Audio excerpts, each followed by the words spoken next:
prayer. So if you guys don't mind, we're going to bow our heads and go before the Lord. So, Heavenly Father, we thank you for this beautiful new day. This is the day that you have made, and we are grateful for it. And we thank you, Lord, that you would guide our conversation, that all the information that's provided today would be of a benefit to the people who have taken time to attend, and that you would help us steward all of the knowledge that we gain, and that it would glorify you. We pray all of this in your name, Jesus. Amen. All right. If you guys will stand with me, we also say the pledge, because we are so grateful that we live in a country where we can. And for those of you who don't know, voting is on the 16th. Is that right? And if you don't take advantage of that, we really appreciate that you would, because we are privileged to be able to vote. We live in a country where we have the ability to do that. So no matter what your affiliation is, it is a privilege. So we hope that you will take that note and make sure that you do. So if you will salute the flag and pledge.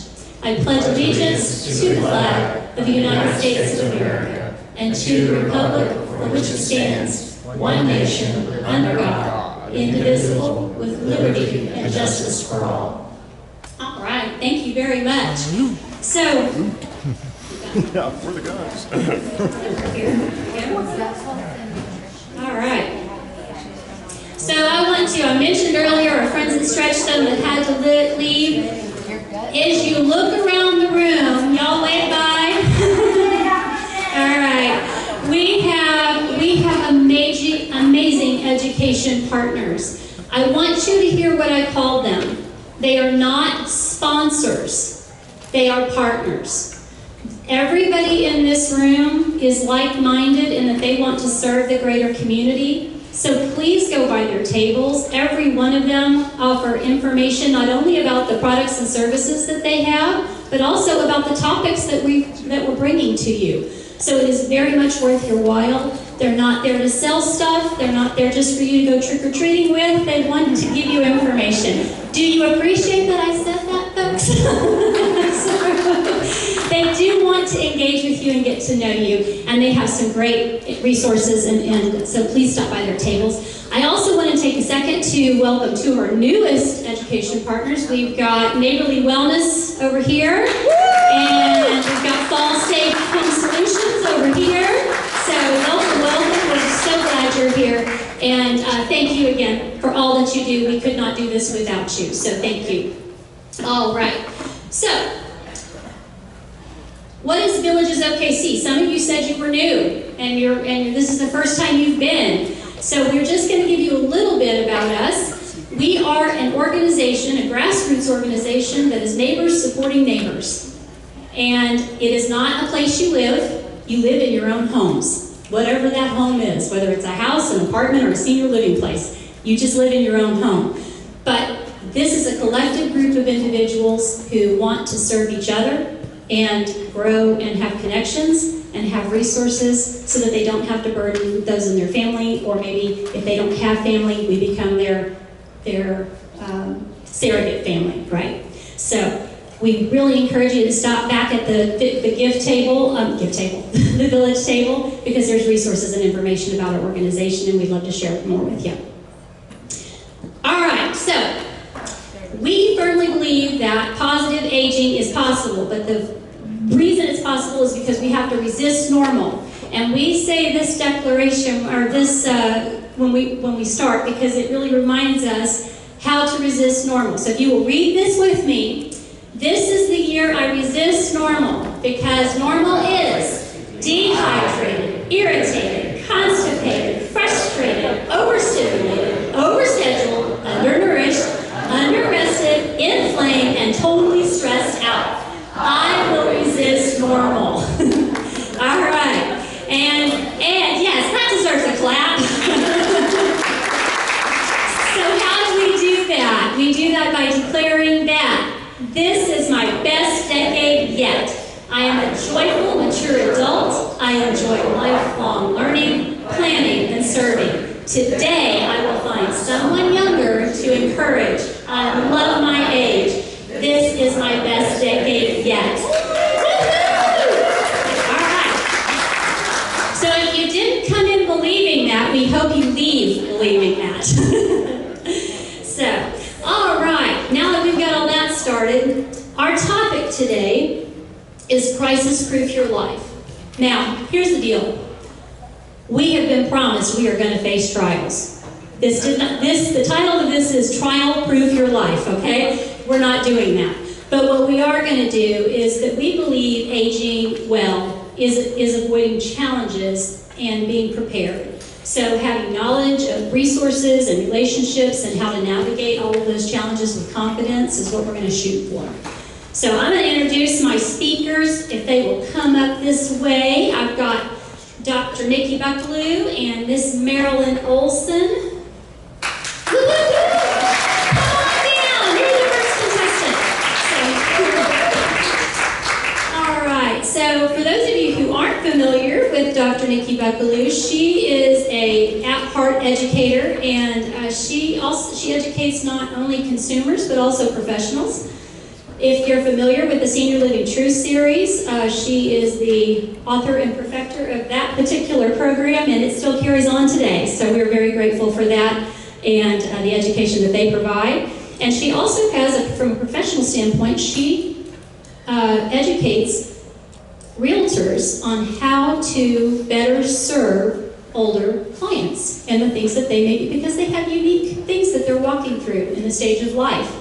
And so she educates them on how to do that and serve well. So we're very grateful for that. She's also got a PhD because she's a nerd about information, and I can say that because she's my friend. So she loves data. She's great at it. So, but she really has a heart to understand how the human mind works, why we tick the way we do, and how that impacts us in our decision-making processes. So that's why we have her on the panel today. And we also have Miss Marilyn Olson, who most of you are familiar with. So, Marilyn, we're so pleased to have you on the panel today. She is a longtime advocate for older adults and how we age, and it is she herself who has coined that this is my best decade yet, because we all believe that that's true. She is the former executive director for Villages OKC. She is a co-creator for the Gift Workshop, which we're going to talk a little bit more about at the end of this. And then also, she is a thought leader at the state level. So she is engaged with our community leaders and with our state leaders on how we can reframe the way that we look at aging and how people age in Oklahoma. So she deserves a great round of applause.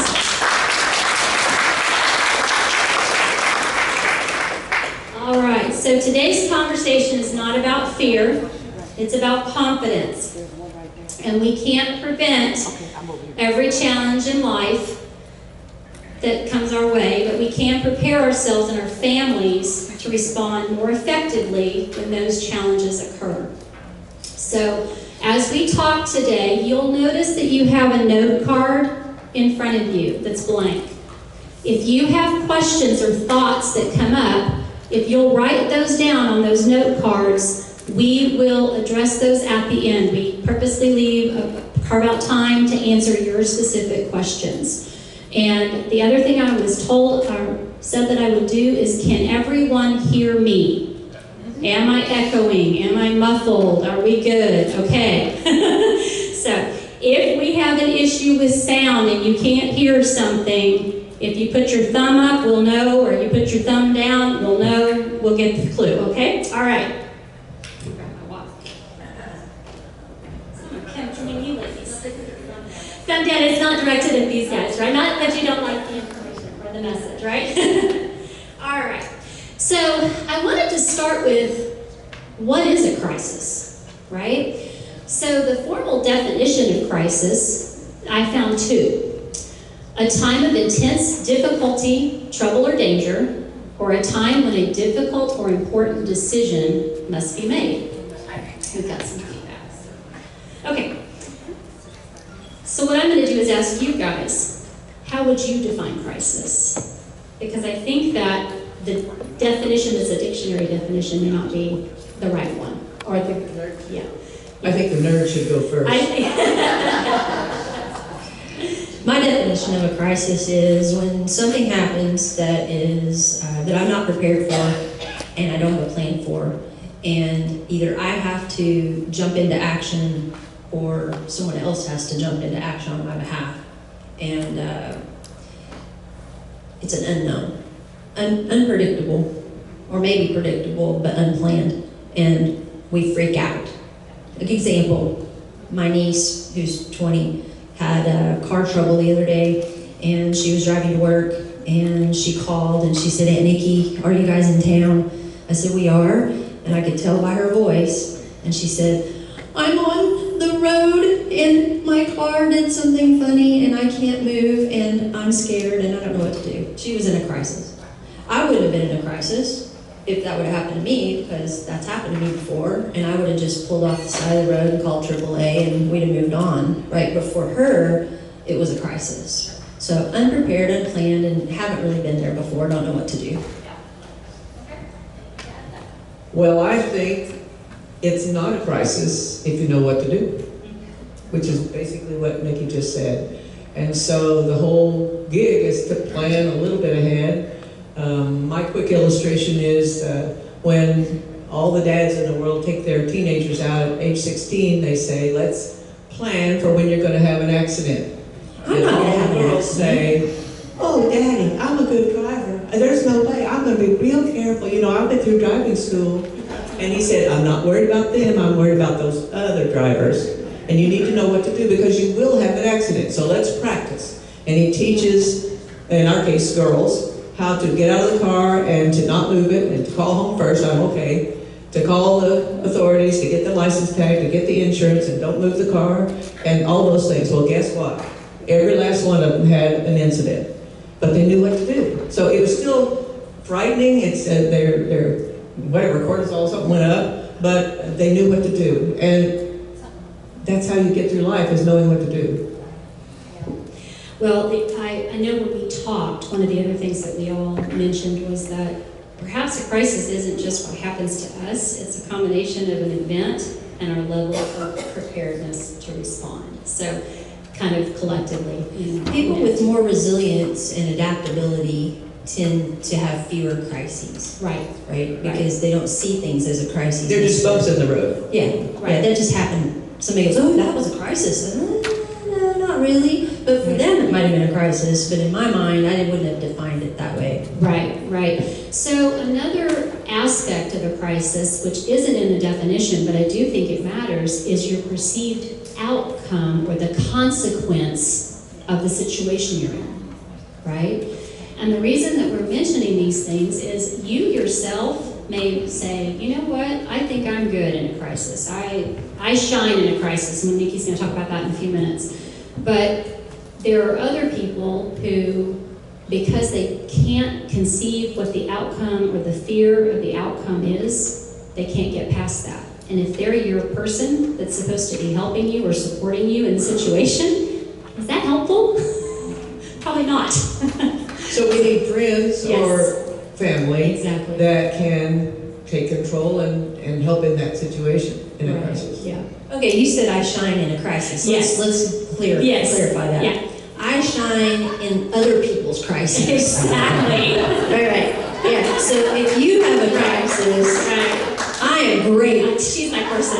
But if I'm in a crisis, I call Chris Buckelew or Right. you or Marilyn or another friend who I Exactly. know also shine in other people's crises. Absolutely. That way, because I don't think straight if it's my particular problem. Right, and we're going to talk a little bit more about that. So yeah. So as far as the first, your little sheet there talking about a crisis, just in your head, a few notes to take away is the perspective, the preparedness, the experience.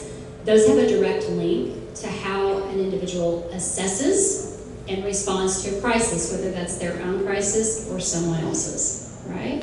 Okay. Hey, Julie, Yes, ma'am. can I just add Sure. one more variable in Yeah. there? From a psychology standpoint, they define crisis as either situational crisis, which is kind of what the car accident would be, or the car breakdown would be, or a fall might be, or something like that. Then there's a developmental crisis. And you've heard about, has anybody heard of a midlife crisis? Yeah. Oh, is that why y'all are all here today? That's the one we hear the most about. But at every stage of transition, And they used to call it every stage of, like teenagers having a crisis, and then middle-agers have a crisis, and then, but any transition, there's a developmental crisis where we have to adapt to a new way of living based on just where we are in life stage, not age, right? So it's not age. And what happens sometimes is somebody might have a situational crisis that then makes a developmental crisis more imminent. In other words, let's say widowhood. If someone loses a spouse, they weren't in a developmental crisis prior to that, but losing a spouse means I've got to learn to live differently, which doesn't make it a today-only crisis. It makes it a longer series of small decision-making events that what psychologists would call developmental crises. And you work through those and you get through those, but there's lots of little ones along the way. Right. So just that's to really insightful. clarify I that. think that's helpful. So are you saying that these could be anticipated? They're all anticipated. They're all predictable. They're all predictable, but many of us don't want to think about them. Just like the young girl doesn't want to think about having a car accident, and we make them think about it because we, as mature, wise adults, know it's going to happen. We also know that things are going to happen developmentally that some people choose not to believe, like getting older. Right. Like, we're all getting older, you guys get that, right? Yeah. And some people don't think so. They're 90, but they say, no, I'm really 40. I'm like, yeah, you're 40 up here, but your body's telling me you're not 40 anymore. So there are predictable changes that don't have to be crises if we learn how to manage them better. I guess that's one. One of the speakers that we had, maybe it was last year, from the state, Maxwell, talked about that you can predict a fall. And I thought a lot about that because I was hurrying off the airplane one time, and I had rubber-soled shoes, and I was going so fast that I overreached, I overleapt, I got ahead of my skis, I guess you might say. I went down flat, And so I wanted to say it was just the shoes, but the predictable part is I was moving too fast, And so there are ways to mitigate it if you take advantage of that, I just wanted to say it was really just the cord, it was the dog, it was the whatever, it wasn't me that really fell. I didn't fall, I tripped. Exactly. Yeah. I just went down Well, and couldn't get up. so part of that is knowing your capabilities and your limitations. I noticed that when I start to notice that my left eyelid twitches. Has anybody ever had that happen? Your left eyelid, just that one lid twitches. I know that means I'm not sleeping well and I'm not getting rested. And then the next thing that happens is I develop a fever blister on my lip, which tells me that I'm getting fatigued, which is a precursor to me getting full-blown sick, right? Because my immune system is lowered. So do you listen to that? Yes. And so this morning, I kid you not, this morning I'm sitting there eating my yogurt and I'm like, oh, my eye is twitching. This weekend Nikki's not doing anything this weekend. She's going to sleep. Chris Buckelew, is he still in the room? Because if I don't, I can pretty much guarantee you that within a few days I'm going to have a fever blister, and then within a few more days I'm going to have the flu or I'm going to have something because my immune system is lower. Actually, that just happened to the guy, the Indiana race driver. Yeah. He had pneumonia and disregarded it. He kept pushing, did races, did all kinds of things. And so if you don't listen to other people, and that's why we need other people to help, make that happen. So I love this conversation. It's going to help us transition into the next part of this conversation, which is the psychological and mental side of it, right? So how we respond and make decisions during stress. Now, how many of you guys are familiar with the Big Bang Theory? Y'all seen that? The sitcom. Okay. Yes, the sitcom. No, thank you for clarifying. She knew where I was going with this. I apologize. It's like, what? That just derailed and went a different direction. Not the physics question. No. But there was an episode that I wanted to reference because it's really funny that if you're familiar with the show, Sheldon, the main character, what do we know about Sheldon? He's intelligent, but he's probably got Asperger's. Got a didactic memory. Yes. And so he's problem solving, he's working on an equation, he can't come to the answer. Well, what would somebody like that do? They would not they won't rest until it's done, until they can figure it out, because he's so smart. He's been stumped, right? And he kept staying up, and he kept staying up. So his eye was twitching, he had a fever blister, he had the flu, no, I'm just kidding. But he wouldn't go to sleep. So Bernadette, another character in the show, comes in, and she pulls neuroscience on him. And she says, what happens to our brain when we don't sleep? Well, he knows the answer. So he starts repeating all the things that happen to your neuroreceptors and all of this stuff, and he realizes if he doesn't sleep, he's not going to solve the problem. And she sends him to bed, and he goes. So, I couldn't show you the video, but I think it's important, and I wanted to share it because even somebody as smart as Sheldon, he needed can't friends. see it. He needed his friends to tell him this is not good. Exactly. Dude. And Marilyn has had an analogy that she's used where you have a compact mirror. Everybody, I want you to put your little compact mirror right here. Your pretend compact mirror. You guys just do it for fun. You've got your compact mirror. What can you see in your mirror? Your nose, maybe your eye, your ear if you move it over here, right? Can you see the back of you? Can you see the bottom of you? Okay, so we're going to back up. You've got a full-length mirror. You want to check this out. What am I wearing today? How do I look? Is everything good? Before I head out the door, my lipstick, I'm all right, right? Can you see the back of you? Can you see that you've got your pantyhose with your skirt tucked in, you know? Yeah, for those of you who knows what that means. John, it happens all the time to John. No, I'm just teasing. But the reality is, could somebody else walk in the room and see that that's a problem for you? Sometimes we can't see it because we're too close to it, or we just don't have the right perspective, right? So that's what we're going to talk about when we talk about decision making under stress. Sometimes we realize we're under stress. Nobody needs to tell us. We are very well aware. But sometimes we are so in the middle of it. I had a physician tell me, you operate in such a way that you don't even realize you're stressed because that's all you know. It's just the perpetual of your life. So those of us who are constant caregivers or have some type of burden that we're family dynamic that we're having to navigate, and we have for years, that's just how we function. So when we're talking about stress, it becomes an issue, right? So let's move on. Most of us believe that we'll think clearly when something happens, but research suggests otherwise, not just because Nikki, Marilyn, and Julie are telling you so. Research says that that's true.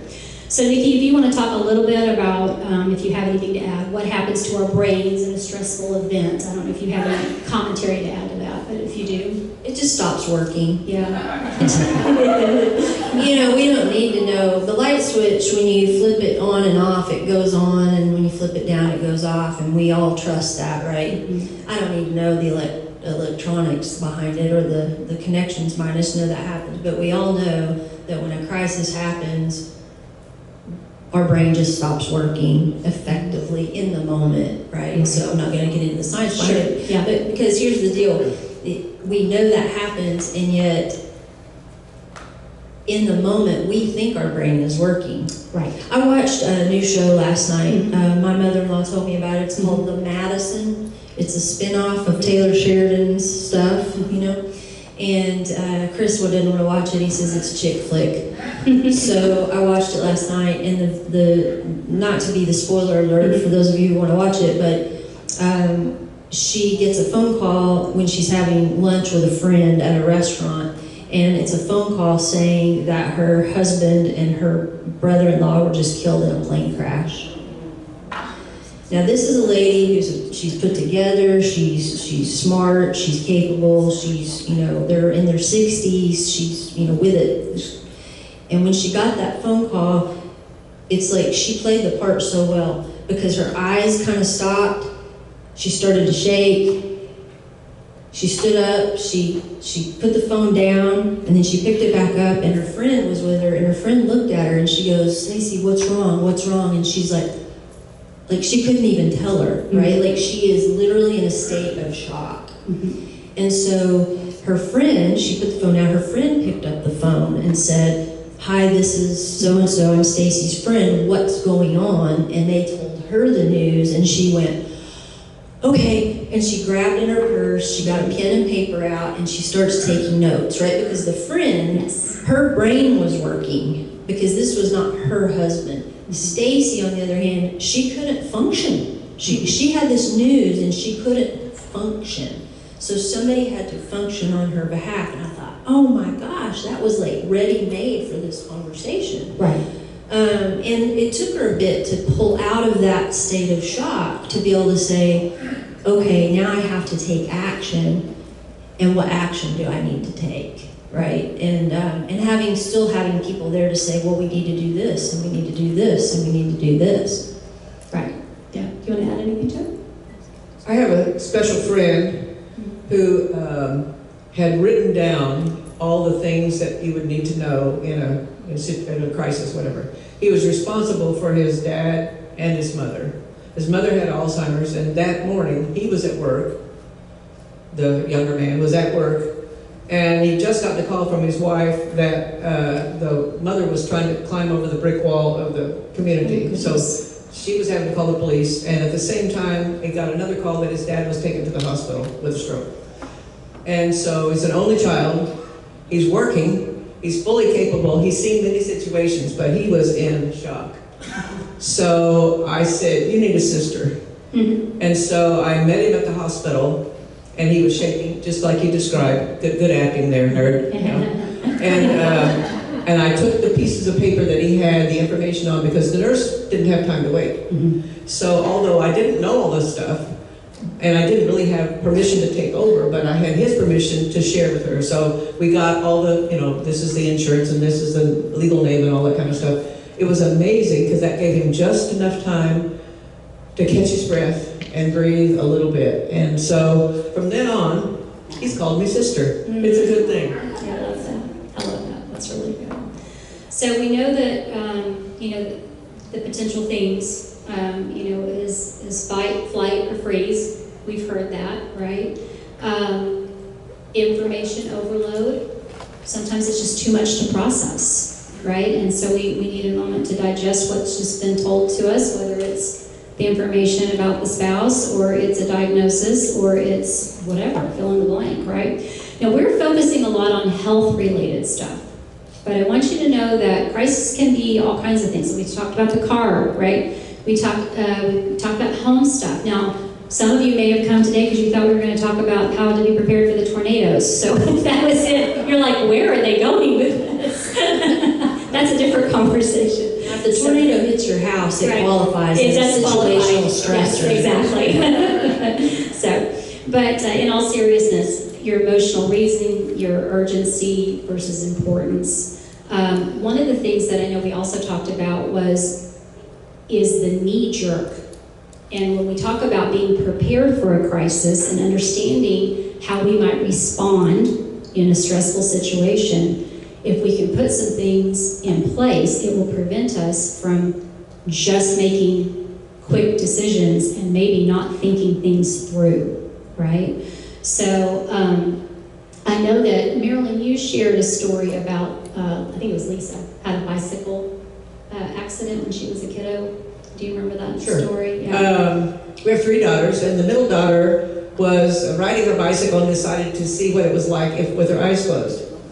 And she had a wreck, and she looked pretty messed up, particularly on her face. And I'm a woman of action, I take control and whatever. So we went to the emergency room, my husband and I, because I take charge, And then once we got in there, and the doctor took over, and my husband went in with her, I leaned against the wall, everything turned green, and I slid down. Mm-hmm. And I've done that several times, so I know my MO is, fever blister or whatever, my MO is, I can do it pretty short term, but the minute somebody else walks in, I'm turning it over because I'm collapsing. So fainting is my escape. Right. It's a wonderful way Okay, your turn. Yeah. Good to know, Mary. Yeah. Good to know. Right. What I loved about this example is your decision-making process for what needed to happen. You were able to assess You did triage, you took care of it, you stepped in and you did. But some people in an urgent situation may not respond in the way that they should, or may make a really rash decision, like get out of the car on the freeway because their car stopped. Right? I mean, how many times have we heard that somebody got hit by another car because they got out of their car? But they're not thinking clearly, right? So just be aware that that's something that is a stress response, right? Some of this is muscle memory. Right. Think about it, Yep. right? Muscle memory. If you've been through things before, and if you've had children, or if you've had, young people in your care, things happen, and we know that we have to, triage and do those things. But here's what's interesting. As we live longer, as people are now living into their 80s, 90s, and 100 and beyond. Keep going. It's going to be long. 100 and beyond, yeah. Super centenarians. Now, we don't just have centenarians, we have super centenarians that live to be over 110. And so there are some things that, we think, okay, the kid thing, we got that figured out, right? Because we've all, been around long enough to know that. But what we don't have figured out is what are some of the predictable things that happen as we get older. Not always, but they can happen. And one of those is a decline in what's called executive function, where your brain does not process information the way it used to, particularly the things that we take for granted, like knowing exactly what to do if our car breaks down. Somebody has been driving for 50, 60, 70 years or more, and then something happens and their car breaks down, and all of a sudden, they don't know what to do. And you think, how can you not know what to do? You've done this more times than I can count. But something is going on in their brain that no longer processes. It's like the muscle memory is gone, okay? Was it you that was telling me about the grocery store the other day, or was it something I read? They said one way to know if someone's executive functioning is beginning to decline is in a grocery store. Because in a grocery store, think about how many decisions are being made in a grocery store. 47 toothpaste. 47. How many different brands, how many aisles? You have to get the basket, and if you've ever been to Costco, that's a task in and of itself. You get a basket, you go in, and somebody may have been going to that same grocery store for years. And they've got their path. They know exactly what to do, but on this particular day, they go down the cereal aisle, and they look at all the things, and all of a sudden, they can't make a decision. That's a good indicator that somebody's executive functioning isn't working properly. Now, it doesn't mean that they have dementia. It can mean a lot of things, but in that moment, executive functioning isn't working. And so we have to start thinking about those things. And by the way, that person standing in the aisle is probably feeling anxious, a little overwhelmed, maybe a little scared even, that they can't figure it out. You call it executive function. That's highfalutin. But I call it decision fatigue. Yeah.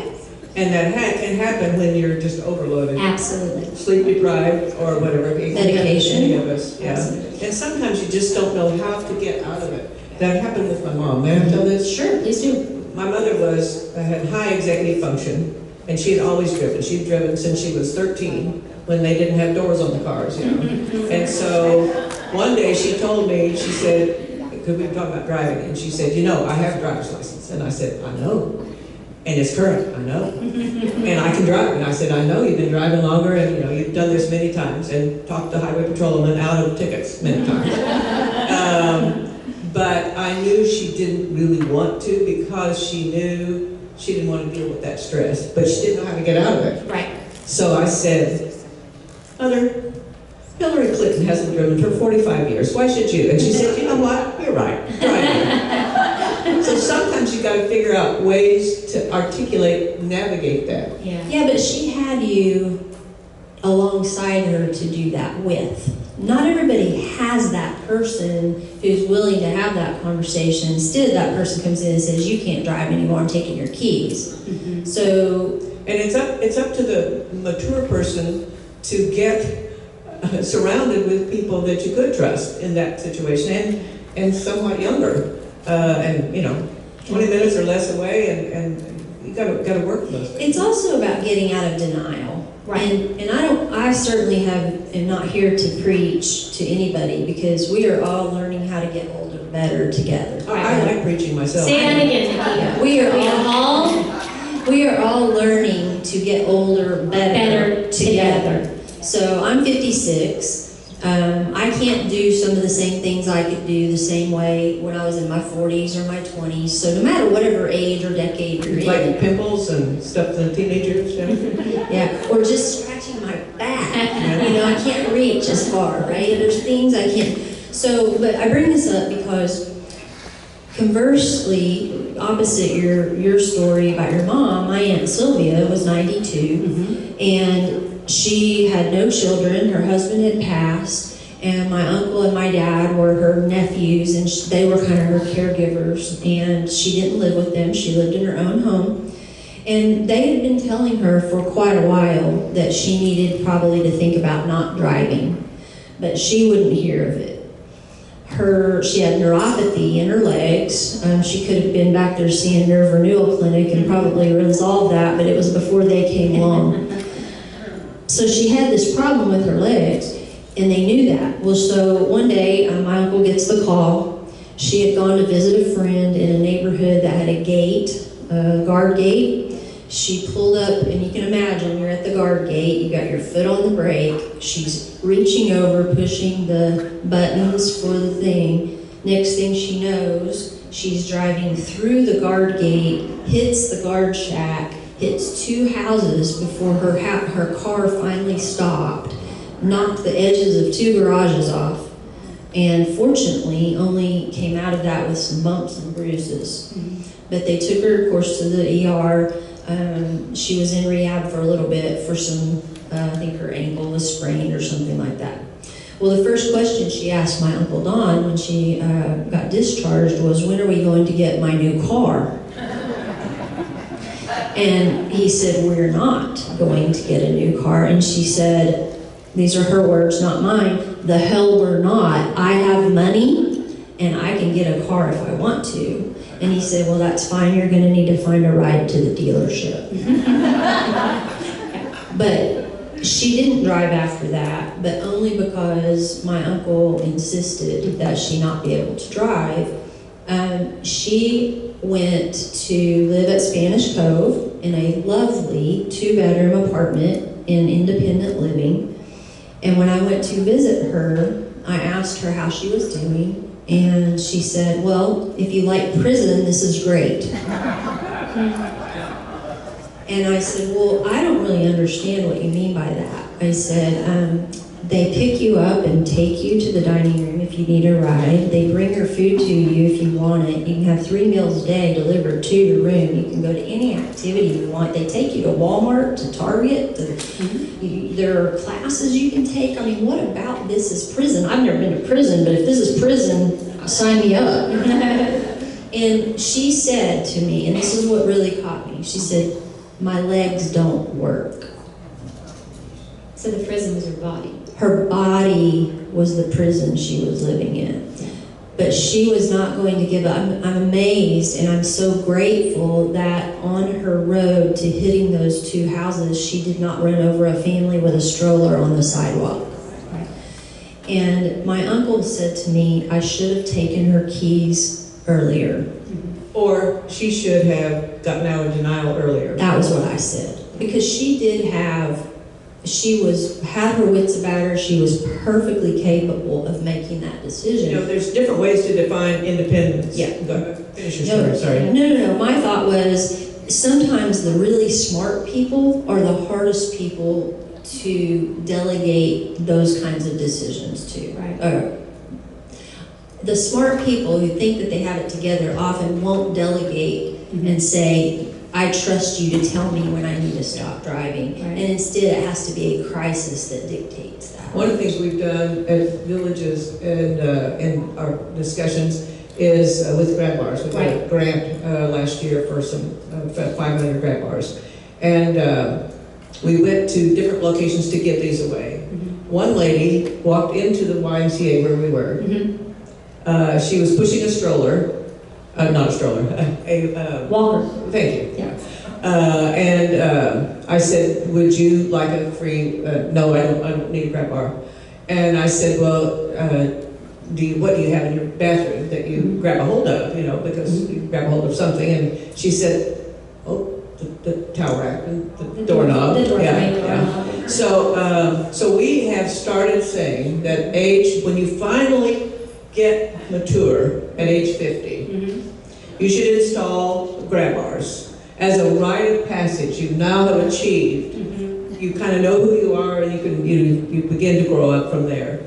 And one guy was very fearful of that, because that would make him look old. And I said, okay, get a grip here. The grab bar cannot make you old. Going on hospice cannot make you die. Right. I mean, you just think things that way. So, in fact, I told them that all the cute girls who are in business and travel, they always ask for the handicap room so that they have a grab bar to hang on to when they shave their legs. So just get a grip. It makes good sense to be prepared in advance. I get fire insurance for my house before I have a fire. It almost makes me want to ask the person with the grab bar denial issue, so you'd rather wait until you have a crisis to get a grab bar. You'd rather wait until you're on the floor for somebody to install a grab bar, right? But they don't think that they'll ever fall. That's right, they don't. They don't think they'll ever fall. So I'd like to take all of these conversations, stories, scenarios, and I want to try to tie it up, because we have, so backing up to the car situation, you're on the freeway, and your executive function, we were talking about how you might change, what you would do might change. Sometimes that's related to something biological in your body. But I want to back up to what you very first said, Nikki, which is that your situation may have changed. For years, your plan A, if you have a car issue, is to call your spouse. And if for some reason that's no longer an option, because they're living or not living, doesn't matter. Or they don't answer their phone. Or they don't even answer the phone. But if your normal course of action is to call that person, that was always your plan A. So right now, if that's you in this room, what's your plan B? We're going to talk about that at the end. The difference between just having a plan and really working through, okay, and if that doesn't work, this, and if that doesn't work, this. Because all of the conversations we're having have to talk about thinking through what would it look like, and having your before plan in your mind before the crisis occurs, so that you know what to do. That allows you to be more proactive and communicating that with somebody, right? I know one of the things you've shown me that is I think is brilliant. How many of you read the newspaper and you see stories, or magazines, and you see stories, or you hear stories at church that are, oh my gosh, that's terrible. Oh man, bless their hearts. I just can't imagine. How many of you have ever done that? Said that? Anybody? Am I the only one? The next step should be, what if that was me? If you're not saying that as your next step, wow, what would I do if that was me? And guys, that's hard. It's hard to do. But if you'll do that, that's your step. That's your thinking about it before it becomes a crisis. Because it's not, thinking about it doesn't make it happen. All right? I'm just saying, talking about hospice doesn't make us die. We are all 100% going to do that, okay? So just embrace that if, God forbid, that was a situation I found myself in, what would I want to happen? What would I want to happen? Just because something happened and somebody did it a certain way doesn't mean you would do it that way, right? So those are opportunities to build your plan, right? Okay. You mentioned primary plan and secondary plan. Yes, right? yeah. And we talk about this in housing a lot, right? People, what is your primary plan? Well, I'm going to live in my house as long as I can, or forever. Okay, great. What is your secondary plan? If something changes in regard to that, whatever that might be, that you cannot do that any longer, or you choose not to do, what is your plan B, we call it? And then beyond that, sometimes there's a plan C. Yep. So people say, well, my plan B is to move to Concordia. Right. I'm going to move to Concordia Yep. if something happens to my spouse because Right. I don't want to live alone. Right. Okay, that's a great plan. Sure. What is your plan C? Because if you wait too long and you can't move to Concordia in independent living, what assisted living Or their would you goal. choose? Right. Because that's plan C, Right. right? And so we start looking at, and people go, oh, I don't even want to tour the assisted living at Concordia. And I'm like, okay, don't tour it. But if you have to move there, you're moving inside unseen. Have fun with that. Mhm. I want to know what I'm getting into, right? Like, I want to know if I can know. You can't always know. But if I can plan out. So with my dad, you know, he lives in small town America. And I asked him one time, because we do this for a living, where would you want to live if you can't live at home anymore? And he pointed up the street, and he goes about 3 blocks up on the left, and that's the nursing home in Gary, Oklahoma. And I said, okay, that's really where you'd want to live? Like, you could move in with us? He'd have to quit smoking, so I'm not doing that. And I said, well, okay, so fast forward, a few years went by, guess what that nursing home is now? It's a grow house for marijuana. They closed it. It was vacant for a really long time, and somebody bought it and boarded up the windows, and now they grow marijuana in there. I said, Dad, so where do you want to live now if you can't live in your house anymore? He can't live there anymore. He doesn't have an answer for that. So now, basically, I said, so now what you're saying is if you don't have a plan B, I get to choose plan B. Well, what would you do? I said, well, what I'd really rather do is you tell me what you want me to do, and then I will do that. He said, well, I don't know of any places. I said, well, I do. Would you like to go and learn about them? No. Okay, fine. Then you have to know that I'm your plan B. Yeah. And you're going to have to trust that I'm going to do the best I can. Mm-hmm. And if you're okay with that, I'm okay with that. But I need to know if that's what you're counting on. So it's the same thing with any crisis, right? You know. And I was just thinking about thinking ahead, and the conversations are so important. In our case, about 22 years ago, one of our daughters and husband were building a home. And my son-in-law was so gracious. I just thought he just loves me so much. He just said, Mom, when you and Pop are ready, I mean, you can just move it any time. It'd just be great. I mean, you at least can cook together, and it's just be awesome. We've got this bedroom, you know, it's a separate bedroom. It's got an outside door. It's got its own bathroom. It's just perfect. Until I heard him tell that to his parents, and I thought, there's going to be 4 of us in this bed. There's bunk beds. This is Willy Wonka and the Chocolate Factory. And so I decided then my plan was not going to bear out. And so then I... You don't like his parents that much? Well, Summer camp's a long time.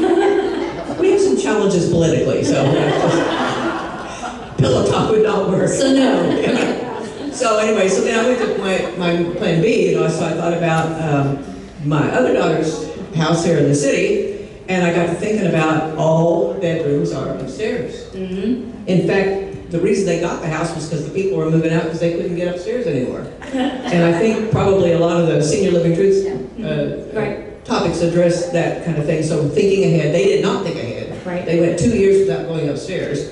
I don't know how they managed, but anyway, I know, and with no bathroom downstairs, just a powder bath, yeah. So I thought, well, that's not going to work. Not even for, you know, a hip replacement rehab time, just a short time, not living there. So it's like, I can figure out another plan. So sometimes you kind of process through it, and for me, seeing other people process, then it's like, nope, don't want to do that. Nope, don't do that to get down what I really want. Because honestly, I didn't know what I wanted. Right. And it took a lot of conversations to get there. Right. Well, I want to, so both of you have highlighted family dynamics where you were able to have conversations. It was light. It was not a big deal. We were all good. Kumbaya.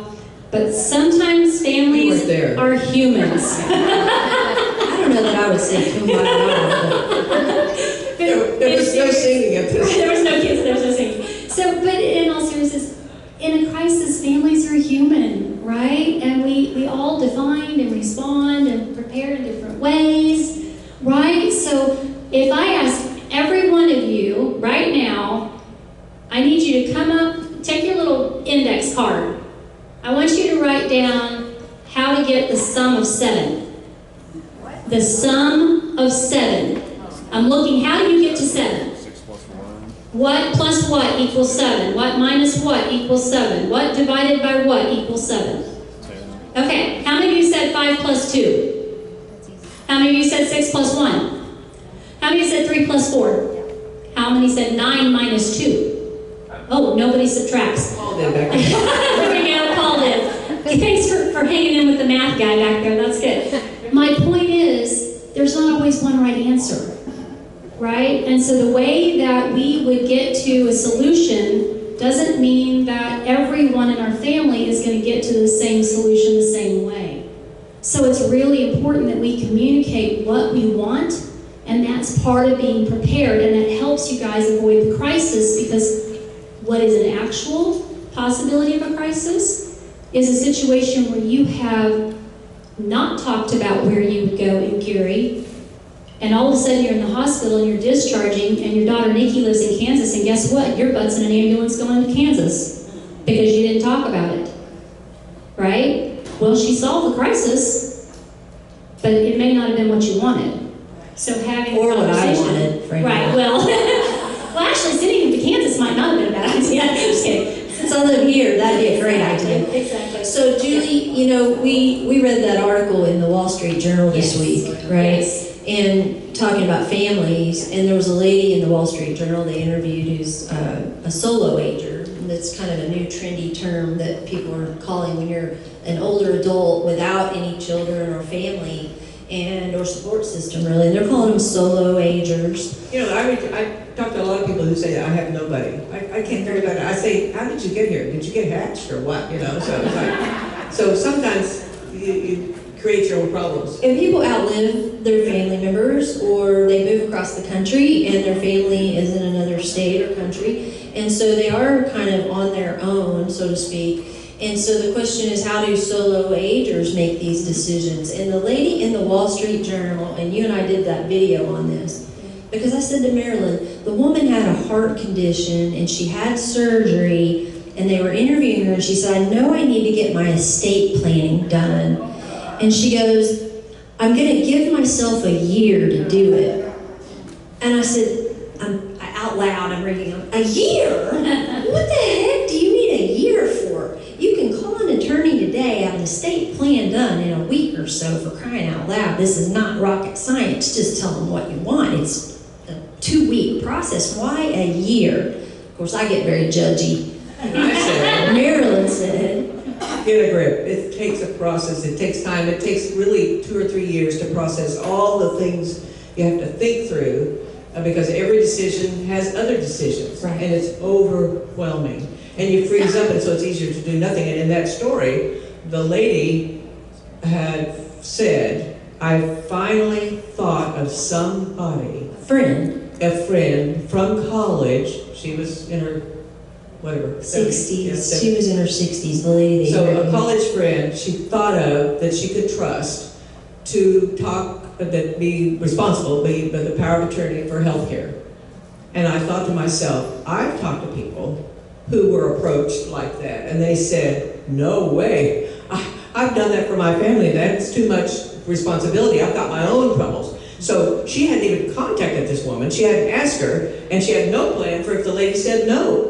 You know, so we've got to get a grip a lot earlier on things, just kind of like the firemen do, Julie. Sure, yes. They don't see a fire as a crisis because they know what to do. That's right. You know, and they practice a lot. Yes. Pretty often. They look really cute when they're doing it, too. You know? And they will, yeah. So, you know, in Maryland, okay, I just got that. Got it. The geek over here missed the whole good joke.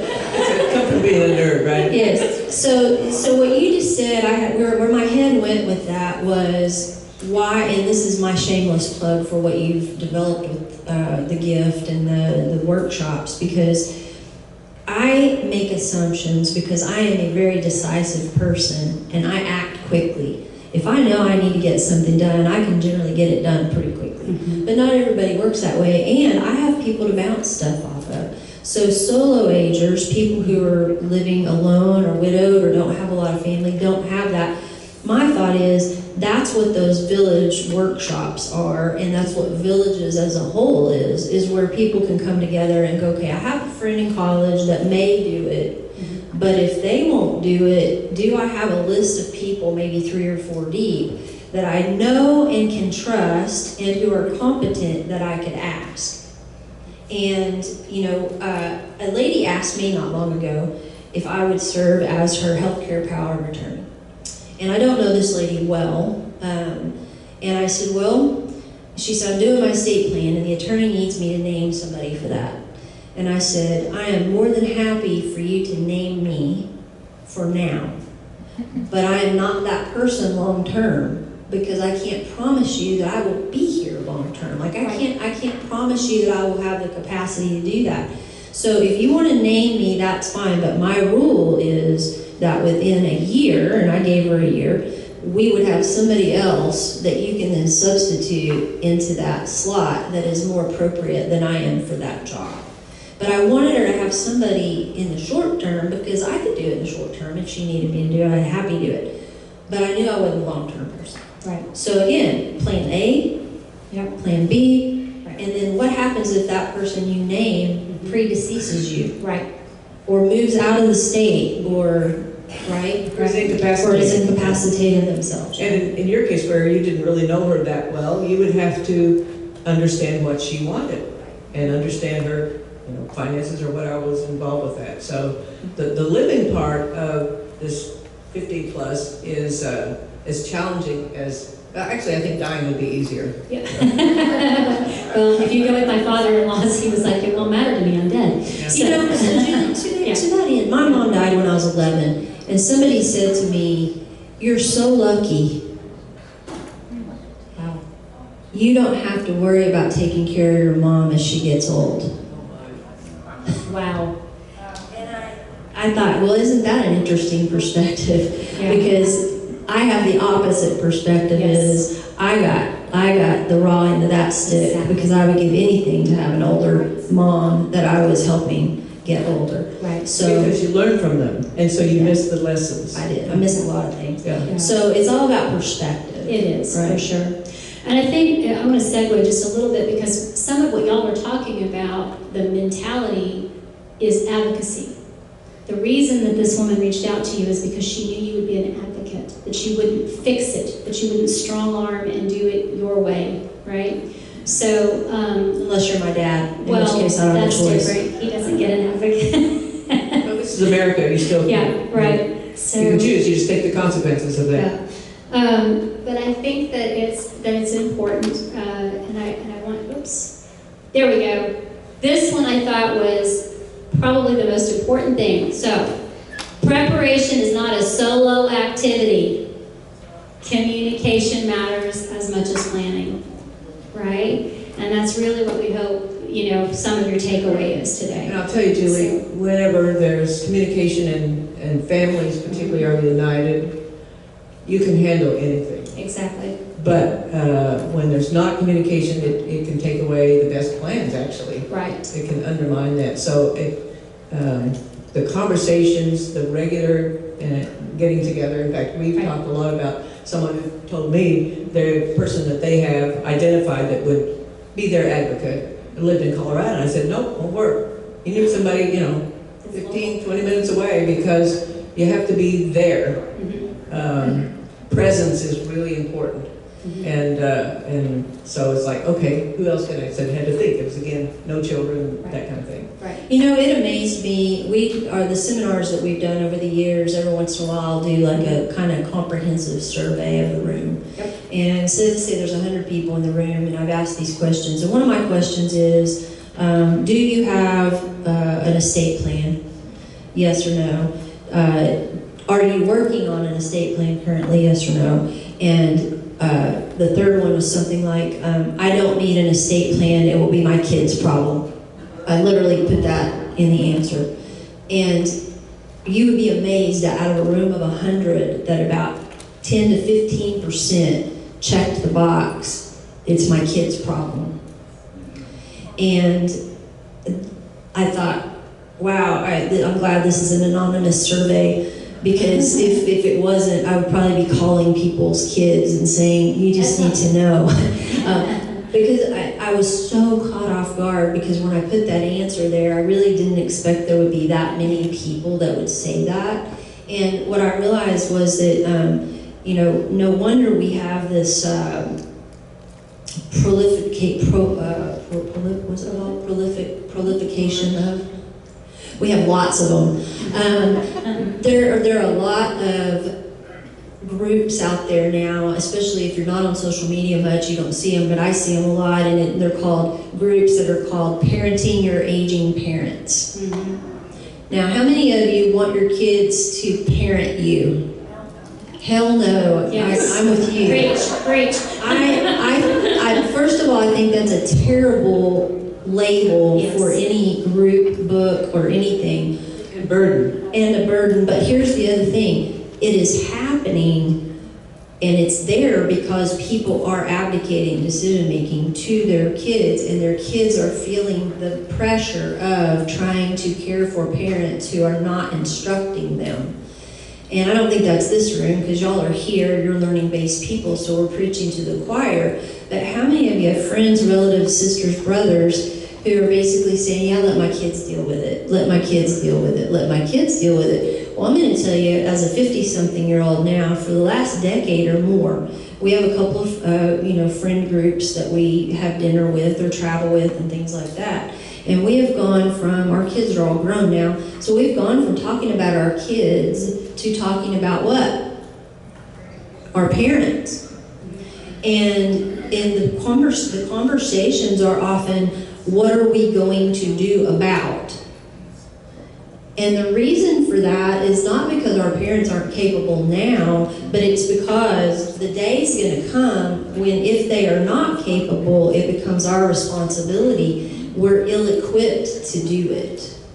And so if you don't think your adult children, if you have kids, if you don't think they're having conversations about you over dinner with their friends, you are wrong. They are. And sometimes they're planning on your behalf and you don't even know it. Had a lady that was a part of our Downsizers Club a few years back, and she went to visit her daughter over a holiday, I think it was Christmas. And she said, I'm going to talk to my daughters when I'm there about moving to a retirement community. I was okay. We look forward to hearing how it goes. Well, she comes back after that trip, and we said, how did it go? And she said, well, I have a story. And she said, I got there, I was prepared to tell my daughters. She had 2 daughters. The one daughter was there for the holiday, the other daughter lived there and was hosting. The daughter that lived there said, Mom, we would like for you to know that whenever you're ready, our basement is completely built out and it is ready for you anytime. And much like Marilyn, it has a full, it's a full like mother-in-law suite, right? And she was like, I said, oh, really? And she goes, I had no idea. And I said, what did you say? And she said, I just kind of held my tongue and said, can I have a little time to think about it? And she said, then I find out that my daughters have been planning this for years, and that they had bought this house intentionally, remodeled the basement intentionally, and never mentioned it to her. And I said, well, what did you decide? And she said, well, I slept on it. I got up the next day and told my daughter, thank you very much, but that I would not be moving in with her in her basement. She came back to Oklahoma City and put a deposit down at Southern Plaza that next week and moved there into an independent living apartment. I said, how do you feel? She goes, I feel really good. I said, now how did your daughters take it? And she said, they were shocked that I wouldn't want to live with her. And I'm like, well, of course they were shocked. They'd been planning. Nobody had been having the conversations. They were all shocked. Everybody was shocked. Everybody needs to talk it over. They do. A lot. Takes lots of talking. Yeah. And lots of food. Lots of food. There you go. Not to be thrown at each other, though, right? We can't talk without eating. Yeah, So. yeah. Well, I want to give you guys an opportunity to write your questions down. So if you haven't, go ahead and do that. I'm going to come around. We're going to collect them in just a minute. Actually, Johnny, can I ask you to be my collector? Do you mind being my collector? Okay. This beautiful lady in the pink shirt, Y'all will just pass them to the end of the aisles, and she'll pick them up and I'll come get them. You know, she was on the radio. I know she was, yeah. Well, I do want to do this. We titled today's seminar, and we based it around 4 different levels of planning. So I do want to make sure that we talk about that because we want to make this practical for you guys. So there's a primary plan. They have a handout on Yeah, this too. well, no, I'm going to give, hold on. Different one. Hold on. Your primary plan is what I expect will happen. My alternate plan is if my first plan doesn't work, then this is what I'll do. A contingency plan is if circumstances change significantly. And an emergency plan is if everything happens unexpectedly. And again, we're not going to know what those things are. We don't get to have a crystal ball and know exactly what it's going to look like. But we can have at least some framework and then communicate to those we love or trust what our expectations are, what our desires are, so that we can work forward on how to build a plan and avoid some crises because we know that we've got some kind of a game plan. Now, I'm going to hop up because I left something over here that I need to grab. We created for you guys. Yeah, thank you so much. Thank you, Johnny. All right, so we created for you guys a page that's going to be emailed to everybody that attended, okay? And it is an action reflection worksheet, okay? And it's going to look like this, okay? And you're going to get it in an email, and it should come tomorrow or maybe later today. The first one is preparedness shapes the crisis, and it's got reflection questions. What situation in my life would feel most overwhelming if it happened tomorrow?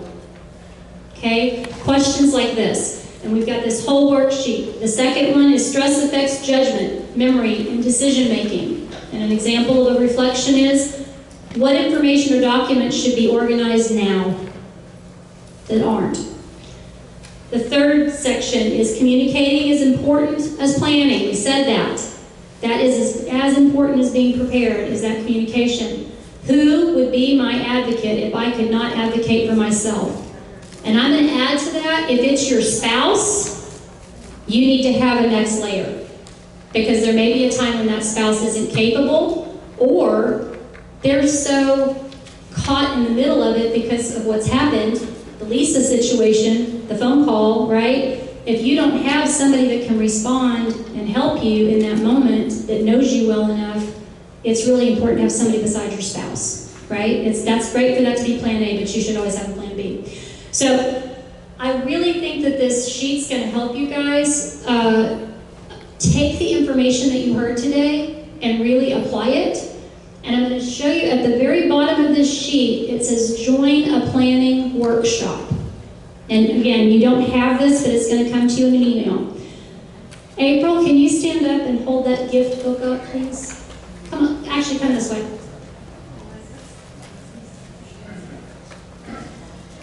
So we don't do a lot of shameless plugs, but in this situation I'm going to. Because as you sit here today and you think about the crisis planning that you're trying to make sure you're helping yourself and your family with, you may say, I don't know how to get there.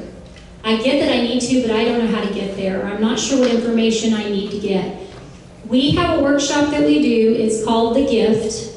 And we do have opportunities for you to participate in that. So if you need someone to either A, hold you accountable, B, guide you in what's needed, or maybe C, have somebody that can have, because we have guest professionals that come. So maybe you're not even sure how to find an attorney. How do I even pick one, right, to help me with this? So this program that we've been doing for over a decade is really valuable, and it might be the solution. You might be able to move through and do exactly what you need to with the action worksheet that's going to come in the email. But if you need a little help, we will have information about the workshop. We put planning workshop instead of the gift because, Dana, come up here. Miss Dana is the program director, and y'all need to give her a hand because she is amazing. She schedules the workshops, she schedules the professionals, she does everything, and she has done such a great job at this that other villages in our nation have reached out to ask, how can we get this? How can we bring this to our community? To do that, we ran into a little stumbling block. Apparently, the word gift is trademarked. Who knew? Not like this as a book, but the actual gift, like love. Apparently, you can trademark a word. So, it's a yoga mat, yeah, which is, sometimes confused with a book. So, anyways, but I wanted to bring Dana up here because this is so valuable that other people are buzzing about what we're doing here in Oklahoma, and this girl is leading the charge. So we're very grateful for that. And you're going to be seeing rebranding. We don't know what the name's going to be yet because we have to be able to roll it out in a digital format and across states. So we have to change the name. So just know that it's always going to be the gift in our hearts. But as we unveil it, you'll be hearing more and more about that. So that's why our worksheet says planning workshop, because it's yet to be renamed. Okay? So, all right, let's answer some of these questions. Thanks, Dave. Just to clarify, Yes. the gift is not the trust or the estate plan. No, correct. It just talks about all the other details like passwords and what am I going to do with my truck and whatever. It's the everything else. It's the everything else that Maybe that's what we need to call it. causes the decision fatigue. Right. It's not. It's. I just renamed it. Yeah. It's called the everything else binder. Exactly. I like it. I like it. And the I'm not dead binder. Okay. Here are some questions, ladies. Are there not entities, businesses that can be employed to carry out final wishes if after the friends are no longer available? So we mentioned we've named a power of attorney as such and such, and they're no longer available. And the answer? Yeah. Well, of course there are. Yeah. However, they don't really know you, and so developing a relationship is much better. And frankly, I think having someone 15 years younger in that range is just a good idea. Right. Because you don't know what you don't know is ahead. Well, and there's a difference between someone sitting with you at your bedside in a hospital and somebody just managing your household affairs while you're in need of that. Or Right. so I would say, I'm going to name two things for those people who want the actual titles. So there's geriatric care managers. Don't be offended by the word geriatric. All that means is you're over 50. So that's not. Geriatric means over 50. Geriatric care managers can do things like help you organize and coordinate your medical needs and things like that. Then there's also corporate trust management companies that can manage if you have a trust, can manage your assets in a trust, so your house, any investment properties or any investments you have, that kind of thing, so they can handle your bookkeeping and all that. They typically are not the same people. You may have one that handles the business side of your life and one that handles the healthcare personal side of your life. But like Marilyn said, that's not something that happens like that. It's something that you plan for and put into place, and then upon the need for you to use them, it goes into effect. Right, that's great. What are the main areas people need to address with their advanced planning? So I don't think they're talking about crisis management planning like we've been talking about today, but just advanced planning. When we talk about end of life maybe type planning, what main areas would we need to address? I'd start with the healthcare power of attorney, because that's most likely need to be something used. But for me personally, start with the end in mind.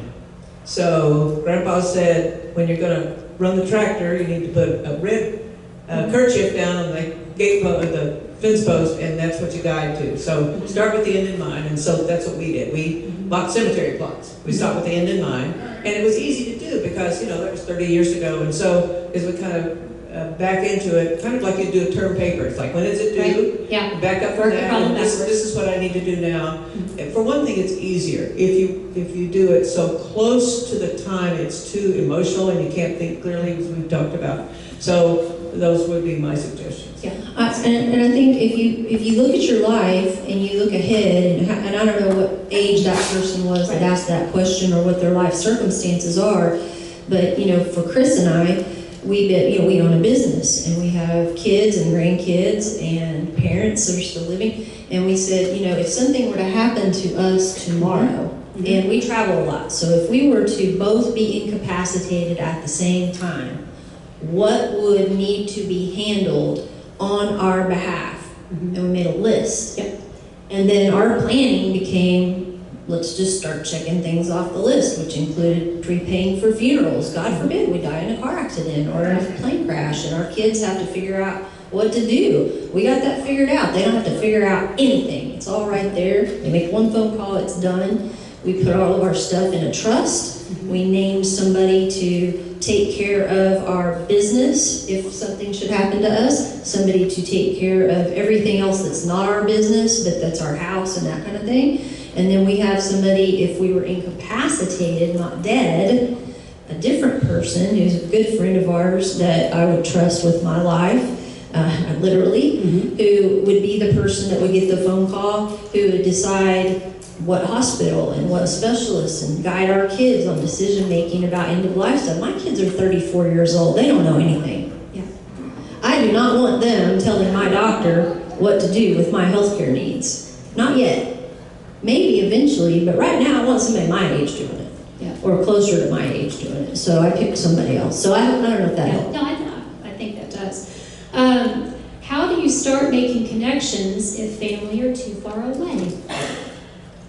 Make some choices, move. That's I would join the village LPC if I were Yeah. that person, because then they could make new friends. And I'm assuming you need more connections here. Yes, Like in that's their what my local assumption market. is. Yeah. But the choices are, Yeah. one of the choices would be to move. Somebody may have to move. But if not, then you get involved. So you take action yourself. You don't wait for it to happen. And socialization, connecting with people is so important. And I know Mary Arbor, who is a good friend through villages, we've talked often that we need to expand our friendships. We need new people. And I've met so many wonderful people just because of connecting, and some of those are invaluable, deep friendships now that you could call late at night and all, just simply because we've gotten together on simple things. So the village is it. I want to put a caveat in Yes. here because, what I would have recommended 10 years ago is different than what I recommend today. For people or for yourself? For people. Okay, got it. To create connections. Okay. And the reason is because of all of the scams out there and the people that are preying on people who are isolated or lonely or living alone, especially if you have money. So if the more money you have and you're single and you're trying to make connections, the higher risk you're at for somebody trying to get into your bank account, right? Fair enough. Villages kind of creates these small group opportunities where it's a little more protective in that people are looking out for each other, as opposed to, like, let's say you join a dance club, which is great, and you go do dance, that's fine, but they're not vetting those people that come to your dance class. And they're not vetting the people that you go out to lunch with that you meet at the dance class, whereas in a villages group, everybody's kind of watching out for each other.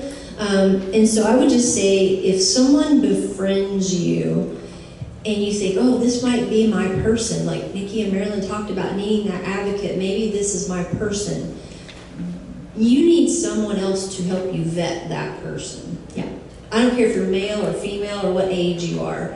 You need someone else, and so that's why I like villages too, because I've had people say, you know what, I met this person, and I'm not sure. Would you meet them? You go have coffee, and I can tell you, Marilyn and I can spot a predator a mile away, and there's some of you that are really good at that. You've been in healthcare, you've been in case management, you've been in counseling. Time also takes care of a lot of that, and so you need to be connected with a lot of people over time. That was my mother's rule. You need to you need to know the boy through all seasons. You need to go to 2 family reunions, because every family has a black sheep. And those rules apply to a lot of relationships. And so when we don't have, Nikki didn't have a mom, so you get shared information from others because you don't have to experience everything. So I think that collaboration over time, you kind of know because the truth bubbles up. Yeah, I found a lot of moms in my life. Sure. I found a lot of moms, and I had to adopt my own moms, and I have lots of them, and they were good ones, Yeah. still are good ones. And I think that you create that community when you need it, and it's hard to do. It's not if you're an introvert. Yeah. I'm an extrovert. I can talk to that door back there for an hour. But if you're an introvert, go find an extrovert to introduce you and take you to a group and go do that, right? Find somebody who's willing to walk in the door with you. Yeah. Don't be too scared to do it. Yeah, I think a good takeaway is start where you are, right? Don't be something you're not. Start where you are, and it may be scary, but do it. And that way, you just build, right? You just build on it. So we've got up here crisis-proofing common life challenges, and we've talked a lot again about healthcare because that's just something that we know is pretty important. But we have household things, financial things, transportation, falls and mobility. You know, how many of you are runners or were runners at some point in your life? A few? Okay. Those of you who have run, it's not a matter of if you will fall, it is when you will fall. If you're an actual runner and you run races, you will fall at some point, right? So we don't, as runners, we don't think anything about falling. Like it's just something that can happen, and you know that. So you try to be careful, but you know it can happen. Another good reason to not run. Right, exactly. Yes. For those that are smart. Well, actually, the football guys practice how to They do, fall. how to fall, right, Yeah. exactly. So my point is we like you were saying earlier, we fall, but no, I didn't fall, I tripped, or, well, it was that cord, or it was that whatever. It's just something that can happen. So in my mom's house, she's got carpets, and we keep thinking, rugs, we need to take those up. They're beautiful, but they're trip hazards, so. Julie, one thing that Yeah. needs to be added to that, I think it would be communication, particularly in this Yeah. digital age. Yes. I was approached Sunday by a lady who said, I'm having to take care of everything now that he's had his stroke. Oh. And I'm struggling because all my communication is electronic, and the computer and Okay. the iPhone and all that. And so Noted. you just Yeah. can't know everything. Right. But you can know somebody who knows one Right, thing. and what can you put in place that's a Right. stop loss, And right? this was her question. Right. Who can I call Yeah. that could come to my home Yeah. that Yeah. I could feel safe with? That's, Okay. yeah. So I'm going to scoot back to this one for a second because somebody in the room asked this question. By a show of hands, how many people in this room have a PACE, primary, alternate, contingent, and emergency PACE, plan for when their health changes and need care? Would you be willing to raise your hands? How many of you have these things in place for if your health changes or you need care? No? Can you hear me? Yeah? Okay, only a few of you. So Julie, I'm Yeah. struggling with that because I'm Yeah, sure. asking myself Sure. the question, and my first answer was, well, yeah. But then my second thought was, well, nobody knows it but me. Right. So, yeah. So I thank you to whoever asked the question because now you've made everybody think. That was really good. Does this apply to me, right? So, all right. I didn't even pay them to do that. So thank you to whoever that was. All right, so we've got the crisis proofing, small preparation today prevents major stress tomorrow. So hopefully that was a takeaway for you guys. And action steps. We told you this sheet will be coming to you. Please don't ignore it. It has really great thought-provoking questions. I promise there will be at least one thing on this sheet that you go, maybe I need to relook at that. There's probably, if you're like me, there's lots that you're like, oh, yikes. Okay, I have an action sheet. I know what I need to be doing now. So, and if you need help with that, please contact the village office because we will be more than happy to help you with whether you do the gift class or anything else. We'll be happy to point you in the right direction. Yes? I'm not a village's executive leadership. I'm not on Right. the board. I'm just a volunteer. And I make no money off of this, but I would say to you, If you have not gone through a gift workshop and you've been coming to these events and you're still not sure what they are, talk to somebody, because guys, I did it, I went through, I taught it once, and I still don't have my binder done. Yeah. This is not an overnight, one-time thing. It is a process, and you think these things through. And I ask myself, why aren't people doing this? And they go, I don't have time. I'm like, really? You're retired. What do you do? You know, and I'm thinking, and Wait I just a minute. don't mean any offense. I do not mean any offense. What I mean by that is, I use time as an excuse too. Sure. Why don't you go to the gym 5 days a week, Nikki? Well, I don't have time. It's not about time. We all have the same 24 hours in every single day. None of us has more, none of us have less. It is a prioritization of our time. And if it becomes important, you will find the time. I have found the time to go to the gym twice a week. I have to get up a little bit earlier to do it, and I pay money to do it to require me to be there because I pay him whether I show up or not. If you are thinking to yourself, I want to make sure that I have got my ducks in the row to the best of my ability, I can't think of a better way to do it. I can't. So you highlighted something, I don't even know if you meant to, but you were talking Probably about not. the gym and that you pay. So you have a financial obligation. You have an accountability because you made a financial decision. You also have a trainer that you have an obligation to and you have accountability to. The planning workshop is your accountability. And you can have peers that are in that workshop with you that you can hold each other accountable. Hey, let's check back with each other in a month and see how far we got with the financial section in this book, right? It's that kind of accountability. You don't have to tell them all your details, right? It's just how far have we gotten and what are you hung up on? Oh, I'm having trouble with that too, right? And then you realize you're not alone and you come up I've with had a few people tell me that their spouse won't come, and I'm like, so? Go without them. You don't need them. You don't need your spouse to go with you. Go do your own. Yeah, I have had that conversation with multiple people that, my husband just won't. So these are areas that are in that gift workbook and what we cover. So all these different areas. So to Nikki's point, it's not a trust, it's not a will. If you have those, we want that information in your book so your kids know where to find it or whatever. But it's not all. It's what are your opinions? What are your thoughts? Do you care? Does it matter to you? Do you want to be cremated or, oh my gosh, heavens no? Does somebody know that? Right? Like, if you don't tell them, how are they going to know? And guys, this is not an age thing. This is a stage thing. I have a 33-year-old nephew who is in heaven now, and he did not communicate to his family what his wishes were as explicitly as he should have. So to his parents, when his wife took some of his ashes and separated them, she had the right to because she was his wife. But they hadn't had a conversation. He knew he was dying. We had an opportunity to have the conversation. Some people don't. They're in a car accident and it's over, right? So I'm sharing this with you out of transparency because it's everybody. We all need to have these conversations, okay? It's not exclusive to just because you're older.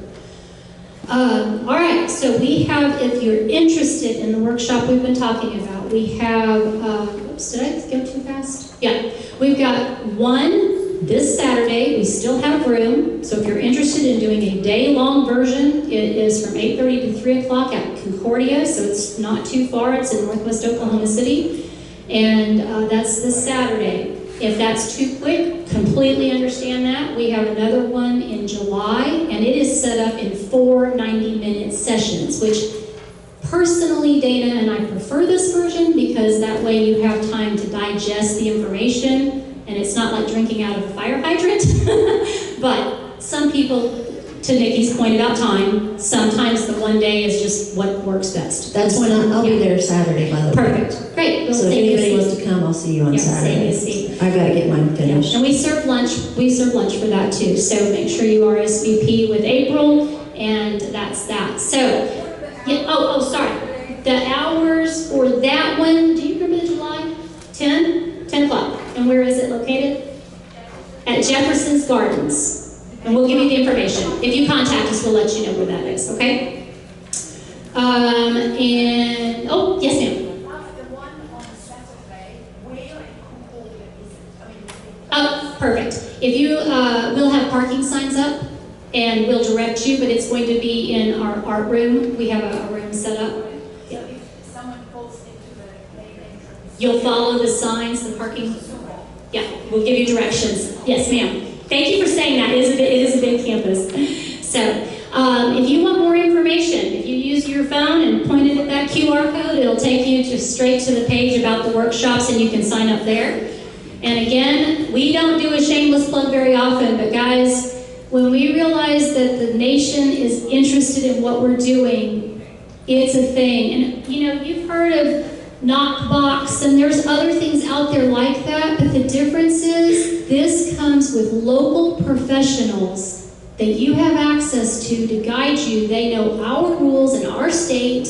They're able to guide us in a way that makes sense for us, and that's everything. Because when you're doing it by yourself, not having that accountability or having a resource to know something locally, that's a little disconcerting sometimes when you need to find somebody that knows something about agriculture, for instance. I taught a class once in Guthrie, and the wife raised her hand and she said, I know we have 150 heads of cattle, and I know Joe helps him twice a year.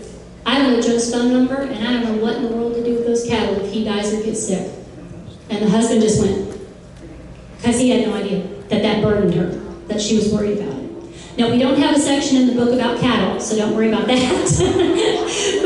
but it prompts conversations, right? And that's a good thing. So, thank you for coming. Yes, another question?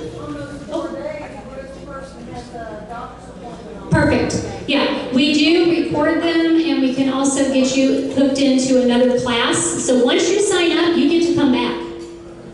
So it's not just a one and done. Nikki's coming back for a refresher. If you miss a section, you can come back, get plugged in. We will be more than happy to set that up for you.